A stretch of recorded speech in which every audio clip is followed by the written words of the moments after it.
Hello बच्चों, आप सब कैसे हैं। मैं सैलम कुमार राजपूत यूनिक ज्ञान एकेडमी में आपका हार्दिक स्वागत करता हूं।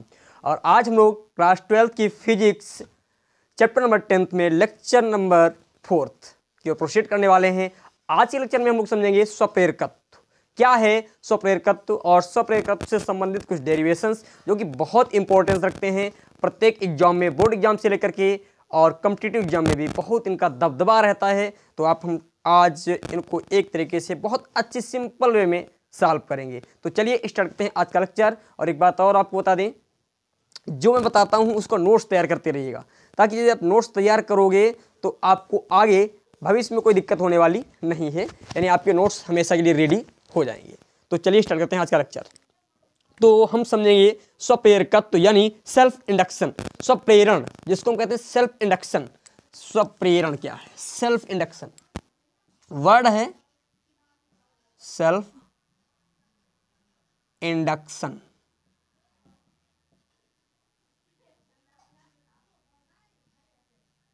सेल्फ इंडक्शन इसको हम कहते हैं स्वप्रेरण। क्या होता है स्वप्रेरण? बात ये समझनी है। स्वप्रेरण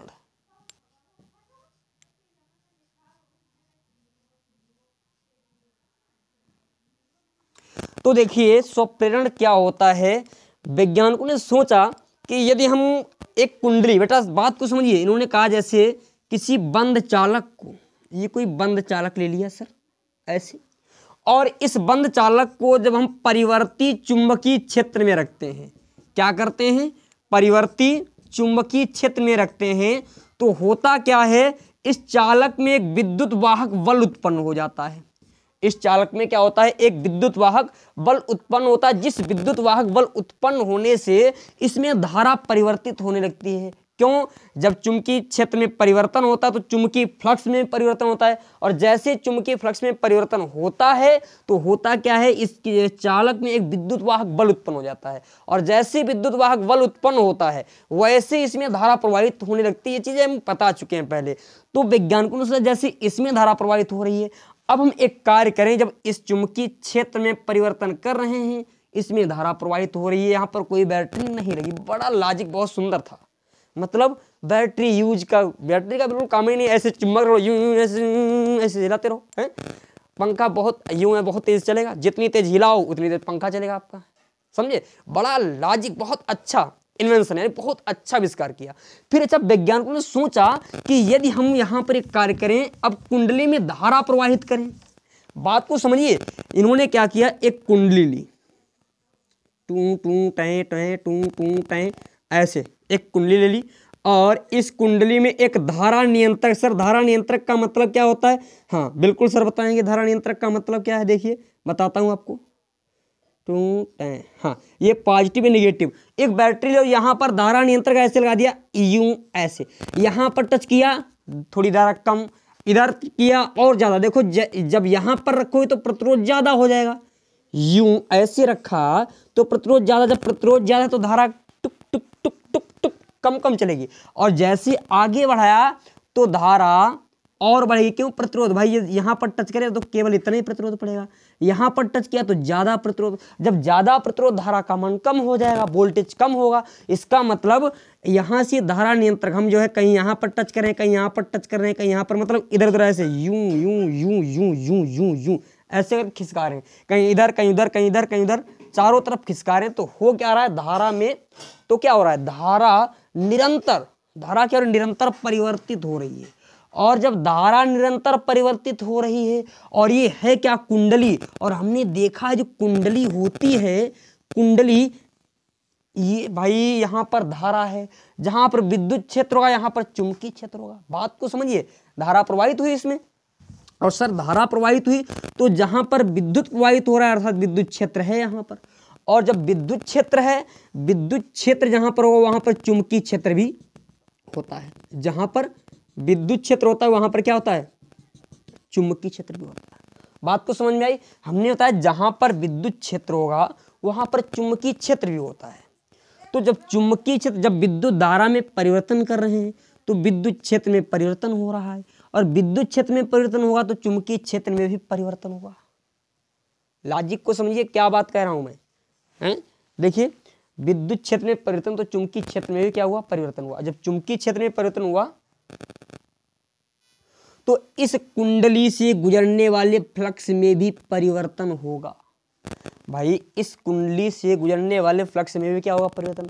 और जब कुंडली के फ्लक्स में परिवर्तन होगा तो होगा क्या, यहां पर एक विद्युत वाहक बल उत्पन्न होगा। और जब विद्युत वाहक बल उत्पन्न होगा, जब विद्युत वाहक बल उत्पन्न होगा तो एक धारा भी उत्पन्न होगी। तो क्या होगी, एक धारा।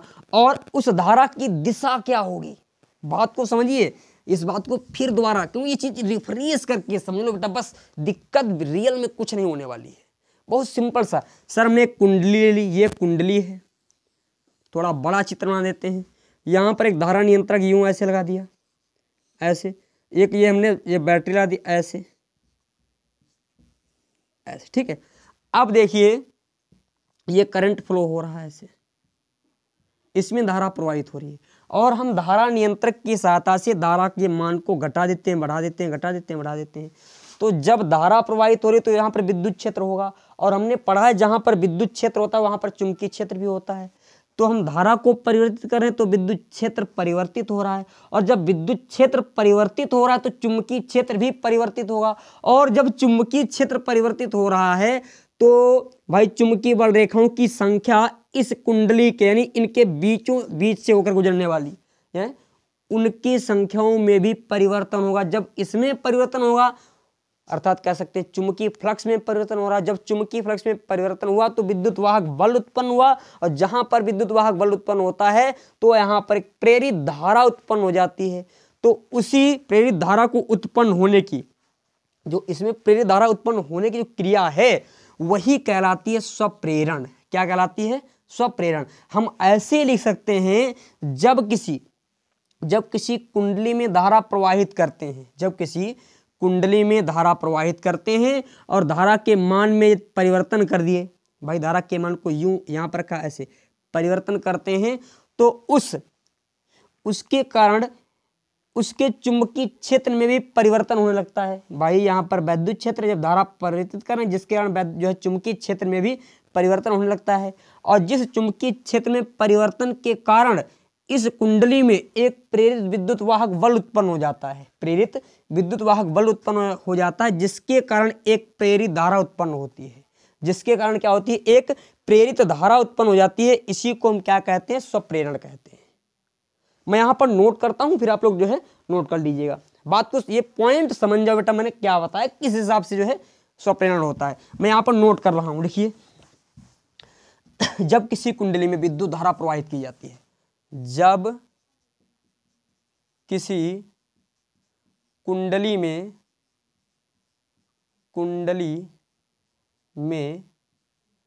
विद्युत धारा प्रवाहित की जाती है,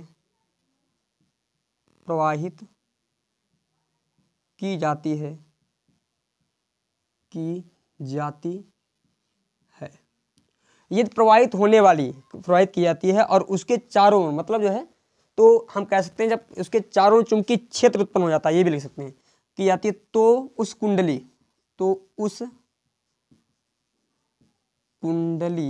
के चारों ओर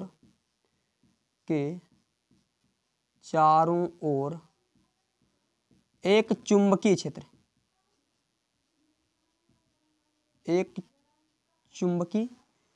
उत्पन्न हो जाता है। चुंबकीय क्षेत्र उत्पन्न हो जाता है। यदि धारा के मान को, यदि कुंडली में प्रवाहित होने वाली धारा के मान को परिवर्तित करें, यदि कुंडली में प्रवाहित होने वाली धारा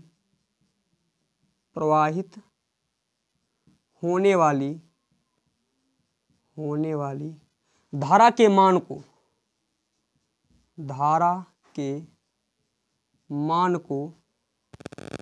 परिवर्तित करते हैं, ये लिख लीजिए, परिवर्तित करते हैं, तो उस चुंबकीय क्षेत्र में भी परिवर्तन होता है। तो कुंडली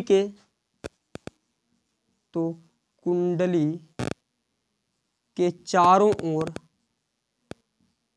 तो सीधे ये लिखो तो चुंबकीय क्षेत्र में भी है, ये बात लिखो तो चुंबकीय क्षेत्र में भी, तो चुंबकीय क्षेत्र में भी परिवर्तन होता है, परिवर्तन होता है। ठीक है, तो क्या होता है, चुंबकीय क्षेत्र में भी परिवर्तन होता है, जिसके कारण उस कुंडली में एक प्रेरित विद्युत वाहक बल उत्पन्न होने लगता है, जिसके कारण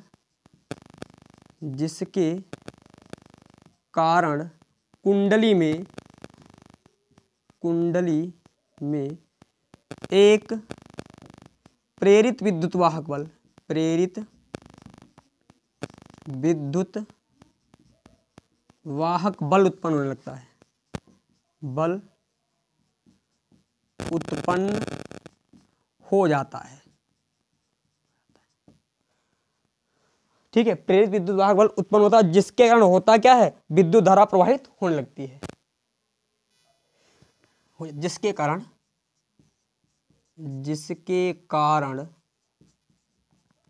कुंडली में मुख्य धारा के अतिरिक्त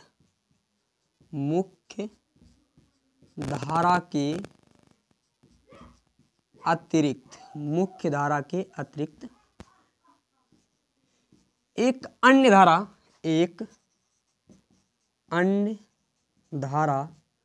प्रवाहित होने लगती है,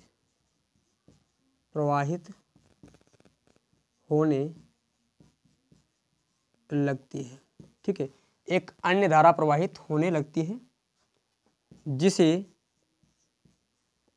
प्रेरित धारा कहते हैं। जैसे लिख लीजिए, जिसे प्रेरित धारा कहते हैं, यह घटना स्वप्रेरण कहलाती है। ठीक है, यह घटना स्वप्रेरण कहलाती है।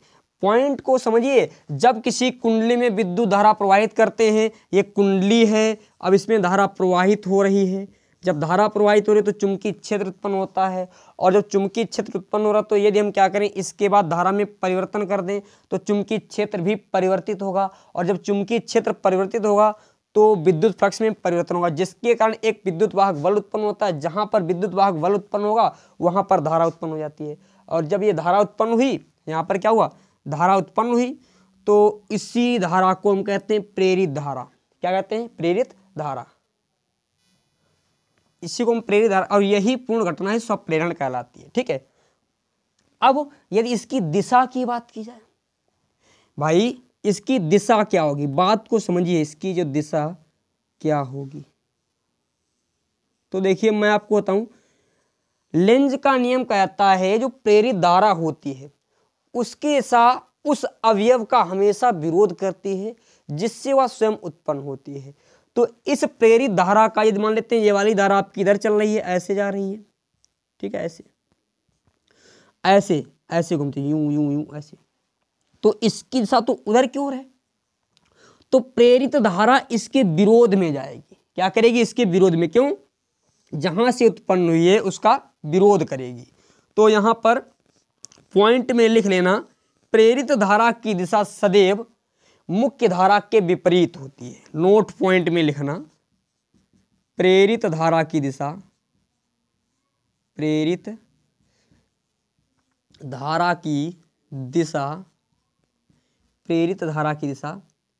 सदैव मुख्य धारा के विपरीत होती है, बात कुछ समझ में आई?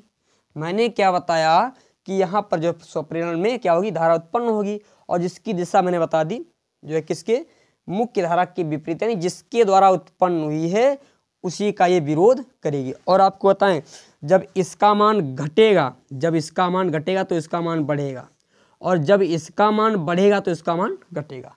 इसका जो है विपरीत फंडा होता है, परंतु आपको ये एक बहुत कम पूछा जाता है, आपको सिर्फ याद रखना स्वप्रेरण और उसकी दिशा। अब इससे रिलेटेड बहुत से पॉइंट आते हैं, स्वप्रेरण गुणांक और स्वप्रेरकत्व, अथवा इसको जैसे स्वप्रेरकत्व कहते हैं। अब मैं इसको रफ करता हूं, ठीक है, पहले आप स्क्रीनशॉट लीजिए, इसको नोट कर लीजिए, बहुत इंपॉर्टेंट है बेटा, इसको नोट करिएगा। चलो अब देखिए, बात आती है स्वप्रेरण गुणांक या स्वप्रेरकत्व क्या होता है। स्वप्रेरण गुणांक अथवा स्वप्रेरकत्व। स्वप्रेरण गुणांक डालेंगे हेडिंग स्वप्रेरण गुणांक अथवा स्वप्रेरकत्व।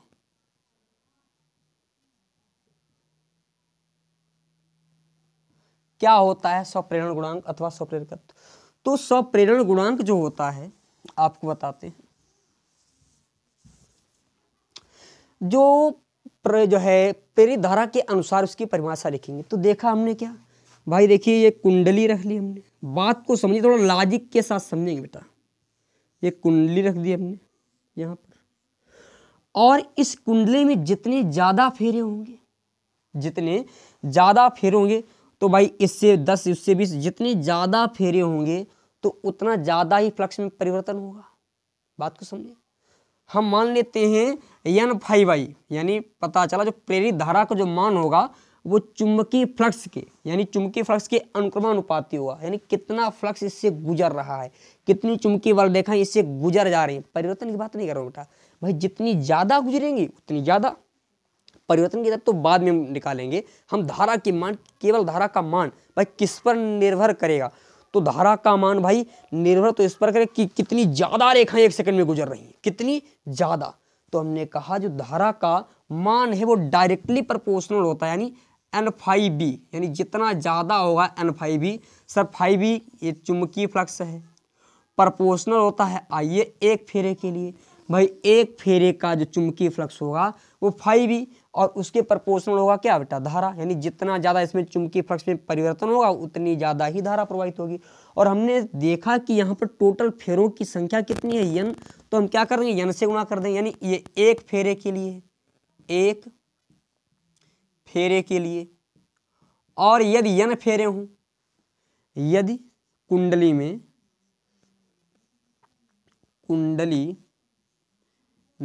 N फेरे हों, तो क्या हो जाएगा N5B डायरेक्टली प्रोपोर्शनल हो जाएगा बेटा I। भाई जितने ज्यादा फेरे होंगे उतना ज्यादा ही इससे फ्लक्स गुजरेगा, यूं ऐसे करके गुजरेगा। और जब जितना ज्यादा फ्लक्स गुजरेगा तो उतनी ही ज्यादा धारा प्रवाहित होगी। तो हमने बता दिया N5B जो हो जाएगा डायरेक्टली प्रोपोर्शनल किसके? I के। हम यहाँ पर क्या करते हैं, N5B जो है एक, यहाँ पर ये प्रोपोर्शनल का निशान हटाते हैं, कांस्टेंट लगाते हैं LI, और इसी यल को हम कहते हैं स्वप्रेरकत्व या स्वप्रेरण गुणांक। इसी यल को हम कहते हैं जहां यल बराबर स्वप्रेरकत्व या स्वप्रेरण गुणांक, स्वप्रेरण गुणांक। ठीक है। अच्छा यदि हम यहां से यल का मान निकालें तो यल बराबर क्या आ जाएगा? यल बराबर N5B/I हो जाएगा। ठीक है, N5B/I। ये स्वप्रेरकत्व का जो है एक फार्मूला हो गया। इसका भी बहुत ज़्यादा यूज करना पड़ता है कहीं कहीं पर, तो इसको आप नोट कर लीजिए। अच्छा यदि हम यहाँ पर N5B का मान निकालें तो देखो N5B ऐसे हो सकता है वाला, ध्यान रखना क्योंकि इनका यूज आता रहेगा बेटा, इनका सबका यूज हम जो करते रहेंगे। अच्छा धारा एकांक हो, ये धारा का मान यानी I बराबर मान लेते हैं 1 है, तो N5B क्या हो जाएगा? बराबर यल धारा का मान यदि I बराबर 1 है, यदि I बराबर क्या बेटा 1 है, तो N5B क्या हो जाएगा यल। ठीक है, इसको मैं रफ कर रहा हूँ, इसको आप पहले नोट कीजिए।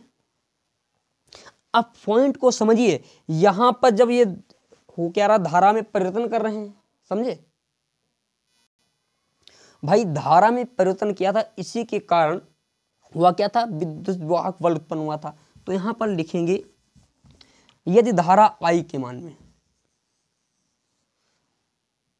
धारा I के मान में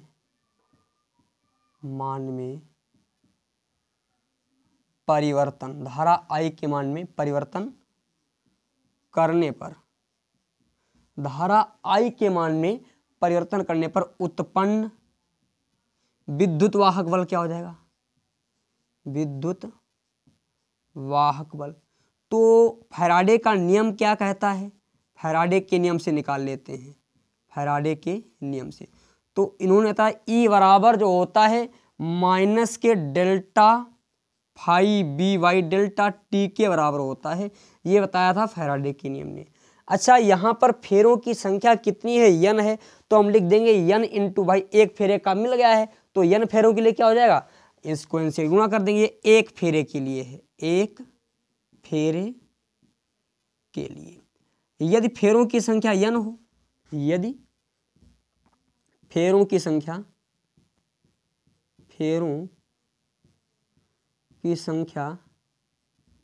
यन है, तो देखिए यन से क्या कर देंगे, गुणा कर देंगे, इसी को हम यन से गुणा कर देंगे तो ई बराबर हो जाएगा minus N delta phi B upon delta T. ठीक है, यन फाइव, यानी अब यहाँ पर बात कुछ समझ में आई यहाँ पर। तो देखिए ये फार्मूला हमारा निकल करके आ गया। अब देखो थोड़ा सा दिमाग लगाओ, यहाँ पर हमने अभी क्या पढ़ा था, देखो अभी हमने यहाँ पर निकाला एन फाइव बी, इधर देखिए बेटा एन फाइव बी यू के लाई, हमने यहाँ पर इसको क्वेश्चन नंबर 1 मान लेते हैं, हमें ज्ञात है एन फाइव बी बराबर एल आई होता है। यदि यहाँ पर डेल्टा, हम यदि इसको लिखना चाहें एन डेल्टा फाइव बी तो हो जाएगा इनटू में डेल्टा एल आई कर देंगे यहाँ पर। भाई जो भाई यहाँ पर डेल्टा परिवर्तन ज्ञात करें तो इधर भी डेल्टा लगा दीजिए, डेल्टा एल आई। बात कुछ समझ में आई, मतलब जहाँ पर एन फाइव बी लिखा है उसके स्थान पर हमें डेल्टा एल आई लिख सकते हैं, बिल्कुल लिख सकते हैं। तो ई बराबर माइनस का N phi B, N delta phi B upon delta T. तो ई बराबर यहाँ पर क्या लिख देंगे, एल आई लिख देंगे, minus delta L I upon delta T. ठीक है, L I upon delta T. अच्छा, इसको थोड़ा सा हम और चेंज करें तो क्या हो सकता है, देखिए हम ई बराबर, देखिए ई बराबर इसको माइनस का यल इंटू डेल्टा आई, यल इंटू डेल्टा आई अपन डेल्टा टी कर दें। ठीक है भाई, यहाँ पर डेल्टा आई, सर डेल्टा सही बनाया करो आप, डेल्टा आई डेल्टा टी। हम क्या करें, ये टोटल देखो ये पूरा किस में है, गुणा में है, इधर भेजें तो भाग में हो जाएगा, तो क्या होगा यहाँ पर, तो ई भाई ये गुणा में ही इधर आएगा भाग में, अपान में delta I by delta T, यूक्ल माइनस का यल। तो यल बराबर क्या आ जाएगा बेटा, यल बराबर माइनस ई बटे delta I by delta T. ये बहुत प्यारा सा हमारा एक फार्मूला निकला। क्यों, हमें यहाँ से भी इसकी परिभाषा भी आपको बताएंगे, देखो परिभाषा कैसे लिखनी है, हमने भी स्वप्रेरकत्व की परिभाषा नहीं लिखवाई है, यहाँ से हम निकलवाएंगे परिभाषा इसकी। ठीक है, चलो, और चाहो तो यहाँ से भी निकाल सकते हो, चाहो तो यहाँ से भी निकाल सकते हो। यहाँ से देखो परिभाषा, दो परिभाषा यहाँ से भी एक लिख लीजिए परिभाषा, दो परिभाषा आपकी निकलवा देते हैं यहाँ से। देखिए यहाँ से हम क्या कह सकते हैं भाई, देखो आई का मान क्या किया है, एक किया है, तो हम कह सकते हैं यदि किसी कुंडली में, यहाँ पर नोट कर देते हैं, यहाँ पर नोट करें, ठीक बेटा, यहाँ पर दोनों डिफिनेशन नोट कर लेना, दोनों डिफिनेशन। भाई यहाँ से भी एक डिफिनेशन बनेगी और जो जिसको जो आपको अच्छी लगे, जो बेटर लगे, दोनों में से कोई भी लिख सकते हो। लिख लीजिए भाई, आई का मान क्या कर दिया, एक, तो हम लिख सकते हैं यदि किसी कुंडली में प्रवाहित धारा का मान 1 एम्पियर हो तो उस कुंडली से गुजरने वाले कुल चुंबकीय फ्लक्स को ही हम क्या कहते हैं, स्वप्रेरकत्व या स्वप्रेरण गुणांक कहते हैं। बात को समझ में आई, हमने क्या बताया, यदि किसी कुंडली में प्रवाहित होने वाली धारा का मान 1 एम्पियर हो तो उस कुंडली से गुजरने वाले कुल वैद्युत फ्लक्स को ही हम क्या कहते हैं, स्वप्रेरकत्व या स्वप्रेरण गुणांक कहते हैं। लिखेंगे यहाँ पर, यदि किसी कुंडली में प्रवाहित धारा का मान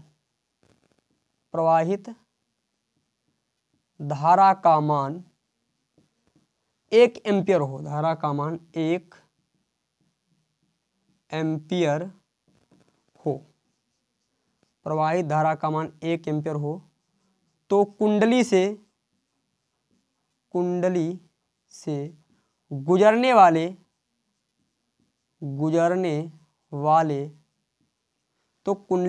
वाले कुल चुंबकीय फ्लक्स को चुंबकीय फ्लक्स या गुजरने वाला, इसको वाला कर लो, गुजरने वाला चुंबकीय फ्लक्स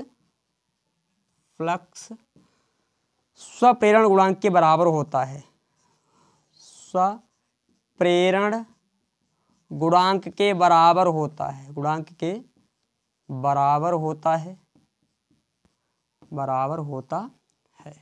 मैंने क्या बताया, यदि किसी कुंडली में प्रवाहित धारा का मान 1 एम्पीयर है तो उस कुंडली से गुजरने वाला कुल चुंबकीय फ्लक्स स्वप्रेरण गुणांक के बराबर होता है, या हम ऐसे भी कह सकते हैं गुजरने वाला कुल चुंबकीय फ्लक्स ही स्वप्रेरण गुणांक कहलाता है। ठीक है, स्वप्रेरण गुणांक कहलाता है, यानी फ्लक्स को ही हम स्वप्रेरण गुणांक कह सकते हैं, कोई दिक्कत वाली बात नहीं है। समझ गए? यहां तक कोई समस्या? No tension. देखो यहां से एक परिभाषा बहुत प्यारी सी निकल आई, आप पहले आप इसका स्क्रीनशॉट लीजिए। बहुत इंपॉर्टेंट डेरिवेशन, कई बार एग्जाम में पूछा गया, बेटा ध्यान रखना, बहुत सिंपल है, बहुत सिंपल में आप समझ सकते हैं। भाई यहाँ पर क्या किया हमने, कहा कि धारा का मान जो होता है, प्रवाहित धारा का मान, वो क्या करता है, जो मुख्य धारा है उसके अनुक्रमानुपाती होगा। तो हमने कहा n5 के अनुक्रमानुपाती होगा, तो हमने यहाँ पर यल कांस्टेंट लगा दिया। जो यल होता है स्वप्रेरण गुणांक, या तो स्वप्रेरकत्व कहते हैं या तो स्वप्रेरण गुणांक कहते हैं। हमने यल का मान यहाँ से निकाला, यल बराबर आई किसमें गया, वट्टे में। हमने कहा आई का मान 1 एम्पीयर कर दीजिए, तो n5 इक्वल क्या आ गया, यल। तो हमने कहा ये परिभाषा हमने यहाँ से बनाई, क्या बनाई, यदि किसी कुंडली में प्रवाहित धारा का मान 1 एम्पीयर है, किसी कुंडली में प्रवाहित धारा का मान 1 एम्पीयर है, तो उस कुंडली से गुजरने वाला कुल चुंबकीय फ्लक्स जो होता है वह स्वप्रेरण गुणांक के बराबर होता है, या तो हम कह सकते हैं उसी को स्वप्रेरण गुणांक कहते हैं। बात को समझ में आई? यहां तक नो टेंशन, कोई दिक्कत नहीं होने वाली है। ठीक है, अब मैं इसको रफ करता हूं, यहां से भी एक परिभाषा बहुत सुंदर बन जाती है। देखो क्या बनती है, मैं इसको रफ कर रहा हूं थोड़ा सा।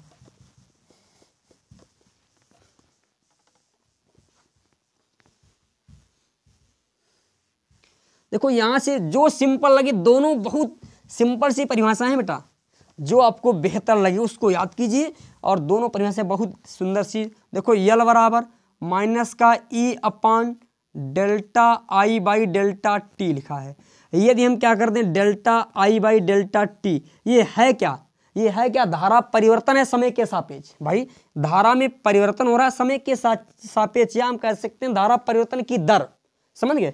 यहां पर धारा परिवर्तन की दर है, धारा परिवर्तन की दर। यदि हम क्या कर दें, delta I by delta T का मान 1 कर दें, delta I by delta T का मान क्या किया बेटा, 1 किया, तो देखिए यल बराबर हो जाएगा माइनस का ई बाई 1। तो यहां से यल बराबर क्या निकला है, माइनस का ई। परिभाषा बना दो, यदि किसी कुंडली में प्रवाहित होने वाली धारा के मान में एकांक परिवर्तन किया जाए, एकांक परिवर्तन हो रहा है, या परिवर्तन की दर को एकांक कर दिया जाए। बात तो समझिए, एकांक 1 एम्पीयर 1 सेकंड में, या 1 एम्पीयर 1 मिनट में प्रवाहित हो रही, एकांक है। एकांक बात हम ये कह सकते हैं 1 एम्पीयर 1 सेकंड में प्रवाहित हो रही है, या परिवर्तन हो रहा है, कभी ज़्यादा कभी कम, कभी ज़्यादा कभी कम, कभी ज़्यादा कभी ऐसे कर रहे हैं। भाई धारा का मान एकदम ऊंचे कर दिया, फिर नीचे कर रहे हैं, फिर ऊंचे फिर नीचे, फिर ऊंचे फिर नीचे, फिर ऊंचे फिर नीचे। ये धारा परिवर्तन की दर है कि 1 सेकंड में 1 एम्पीयर ही धारा कम होगी। हम ये कह सकते हैं कि किसी कुंडली में एकांक धारा परिवर्तन किया जा रहा है, एकांक दर से धारा परिवर्तित होती है, तो उस कुंडली के प्रेरित विद्युत वाहक बल को, इस कुंडली में उत्पन्न प्रेरित विद्युत वाहक बल को ही स्वप्रेरकत्व कहते हैं। यहां पर नोट कर रहा हूं दोनों परिभाषाएं। यदि किसी कुंडली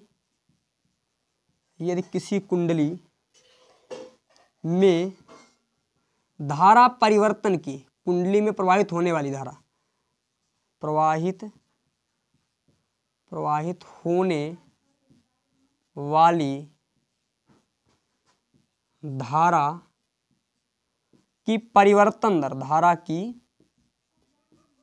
परिवर्तन दर एकांक हो, परिवर्तन दर एकांक हो। एकांक का मतलब 1 एम्पीयर प्रति सेकंड में हो, या 1 एम्पीयर 1 मिनट में। एकांक, अच्छा हम रियल में बताएं, ये सेकंडों का काम होता है, तो मिनट मत रखिएगा, यहाँ पर सेकंड की ही बात होगी। यानी धारा जो है परिवर्तन की दर एकांक हो, तो उस कुंडली में उत्पन्न, उस कुंडली में उत्पन्न विद्युत वाहक बल, विद्युत वाहक बल स्वप्रेरकत्व के बराबर होता है। विद्युत वाहक बल स्वप्रेरण गुणांक के बराबर होता है, लिख सकते हैं स्वप्रेरण गुणांक के बराबर होता है, बराबर होता है। ठीक है, नोट कीजिए, ये जो डेरिवेशन बहुत इंपॉर्टेंट है, ध्यान रखना बेटा। चलो अब देखिए चीजें यहाँ से और फिर क्रिएट होती हैं।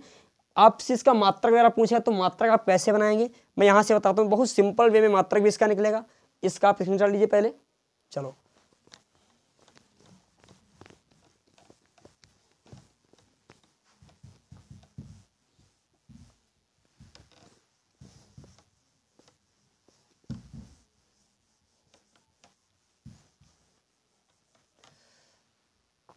देखिए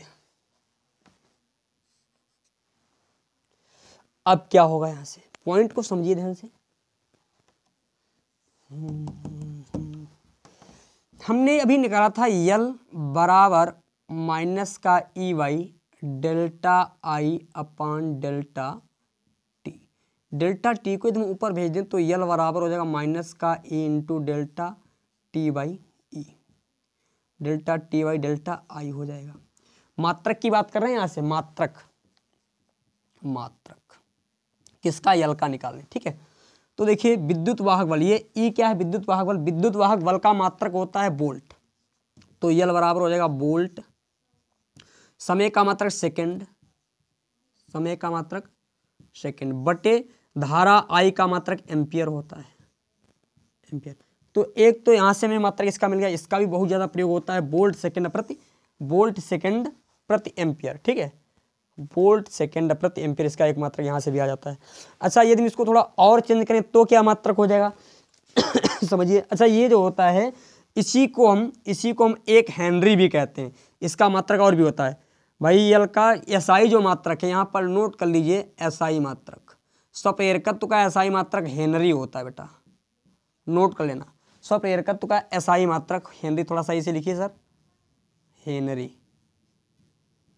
हेनरी। ठीक है, अच्छा एक हेनरी यदि हम निकालें यहाँ से, एक हेनरी बराबर होता है एक वोल्ट, एक वोल्ट और बटे एक एम्पियर। यहाँ पर ये सेकंड को नीचे ले आएंगे, ठीक बेटा, वही क्रियाकलाप जो यहाँ पर था। ठीक है, चलो यहाँ पर मैंने कर दिया भाई एम्पियर सेकंड, ऐसे कर दो करके, बटे में है भाई। देखो जब बटे वाला ऊपर पहुँचेगा भाई, चीज़ आपको आनी चाहिए। जैसे वोल्ट के बटे लिखा है एम्पियर प्रति सेकंड, तो ये सेकंड ऊपर जाता है तो इसको मैं नीचे कर दिया करके। ठीक है, तो एक एम्पियर,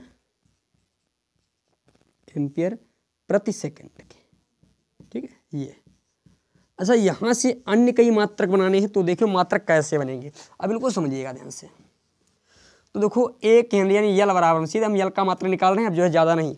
तो देखिए यल का मात्रक क्या निकलेगा भाई, वोल्ट, तो वोल्ट यानी V बराबर, वोल्ट जो होता है जूल प्रति कूलाम के बराबर होता है, वोल्ट जो होता है जूल प्रति कूलाम के बराबर होता है, जूल प्रति कूलाम के। तो जहां पर वोल्ट लिखा है उसके स्थान पर हम लिखेंगे जूल प्रति कूलाम। क्या लिखेंगे, जूल प्रति कूलाम, जूल प्रति कूलाम, कूलाम। ठीक है, वोल्ट का बटे एम्पियर है, एम्पियर का यानी धारा है, तो इसका मात्रक होता है एम्पियर, एम्पियर। टी यानी सेकंड है, पूरे के बटे फिर से सेकंड पहुंचेगा। इसको इधर भेजिए, इसको इधर भेजिए, तो यल बराबर हो जाएगा joule into second, joule into second, पूरे के बटे कूलाम, सर जूलाम लिख दिया आपने, कूलाम है, coulomb into ampere, coulomb into ampere हो जाएगा। अब देखिए जूल जो है, जूल यानी किसका मात्रक है, कार्य का मात्रक है। और कार्य का फार्मूला क्या होता है भाई, जो है बल गुणे विस्थापन होता है भाई। कार्य का जो है मात्रक होता है बल गुणे विस्थापन, तो हम क्या कर देंगे, जूल को ही लिख सकते हैं बल गुणे विस्थापन, यानी जूल जो है कार्य का मात्रक है भाई। जो जूल जो है वो कार्य का मात्रक है, तो कार्य होता है एफ इंटू एस, जहाँ पर एफ क्या होता है बल और एस क्या होता है विस्थापन।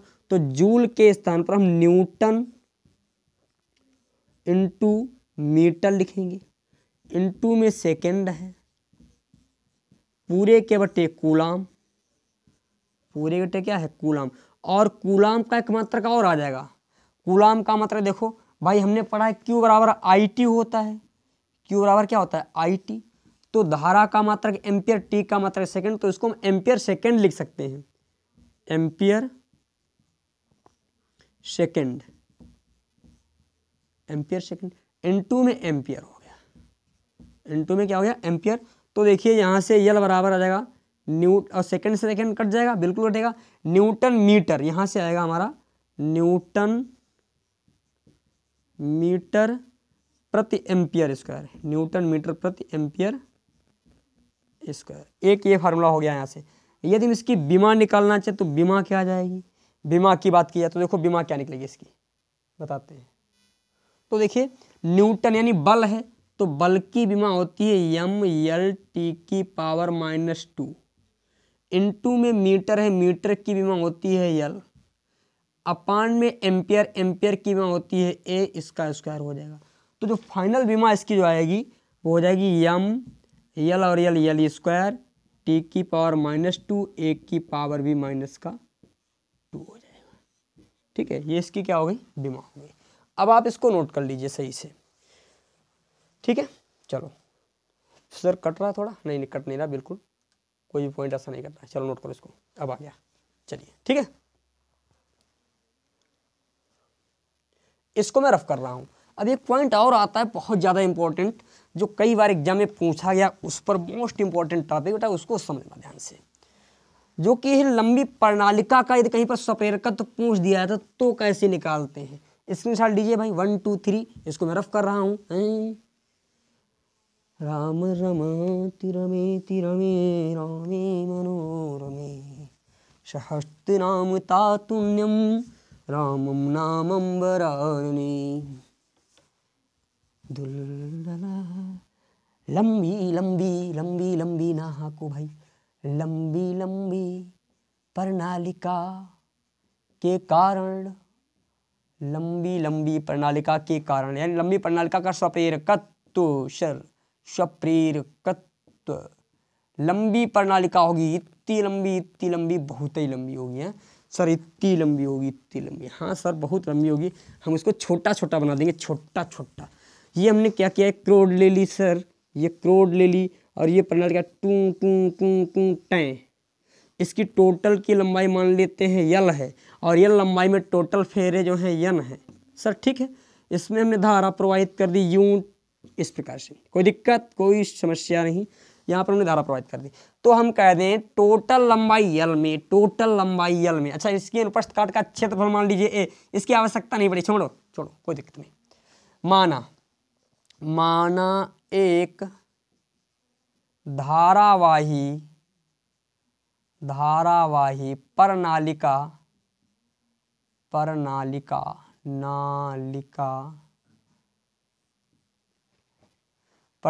है जिसकी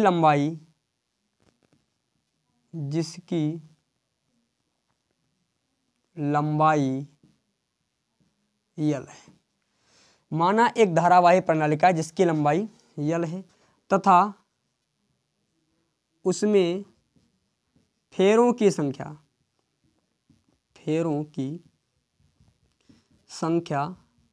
यन है, मतलब टोटल फेरों की संख्या कितनी है यन। तो हम कह दें एकांक लंबाई में कितने फेर होंगे, तो एकांक लंबाई में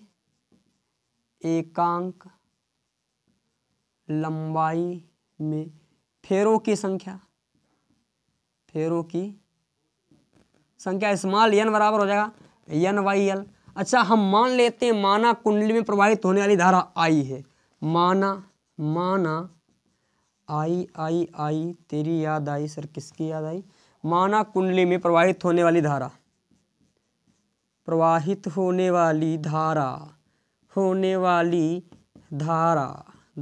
सर, धारा आई है।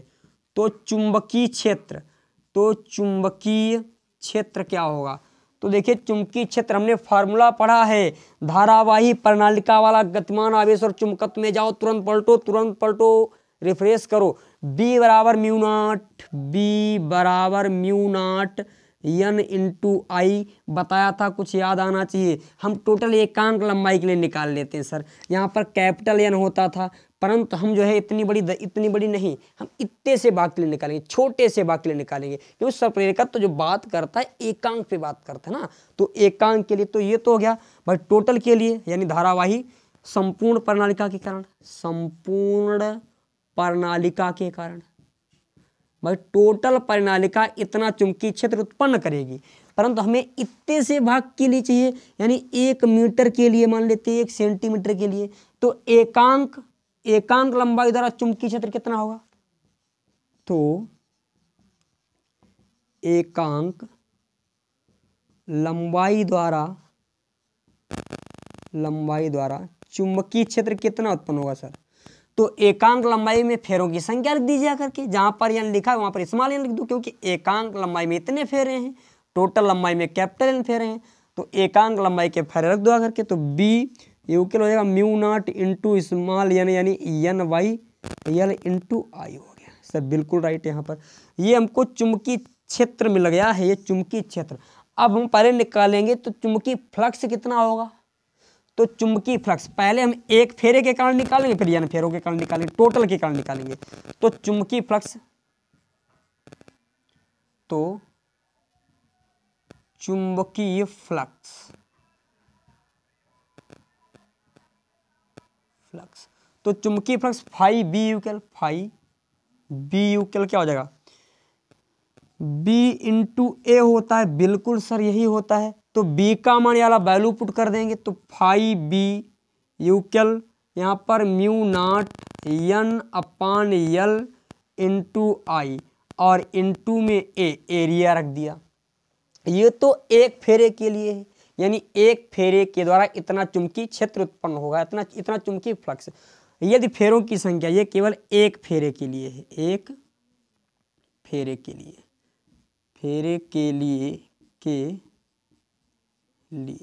यदि फेरों की संख्या N हो, यदि फेरों की संख्या क्या हो भैया? N हो, तो N/B equal mu not N/L into I, इसको भी हमें N से गुणा करनी पड़ेगी, बिल्कुल करनी पड़ेगी। तो N/B क्या हो जाएगा? N/B equal mu not N² into I. ये हमें N/B का मान मिल चुका है। अच्छा, अभी हमने जस्ट अभी पहले कुछ याद होना चाहिए, अभी पढ़ा था, यहाँ पर मैं लिख देता हूँ, इतने में आ जाएगा सर, बहुत कुछ आ जाएगा इतने में, यहाँ पर लिखता हूँ, ठीक है। अरे भाई इतनी जगह पढ़ी है। तो हमने अभी पढ़ा था कि जो N/B होता है, याद होना चाहिए, अभी पढ़ा था, N/B डायरेक्टली प्रोपोर्शनल होता है आई के। तो हमने क्या किया था, N/B बराबर कांस्टेंट लगाया था Li, तो यहाँ से L का मान निकाल रहे थे, तो N/B बाई सर आई लिखा था, बिल्कुल सर लिखा था, अभी जस्ट अभी लिखा था। तो N/B के स्थान पर ये पूरा मान हम वैल्यू पुट कर सकते हैं। तो देखिए L बराबर क्या आ जाएगा, N/B के स्थान पर म्यू नॉट N² इंटू में I/L, और पूरे के बटे भैया होल अपान आई, पूरे के बटे आई है, ठीक है। और याला आई कूद करके, पुचुक से कूद करके यहाँ पर पहुंचेगा सर।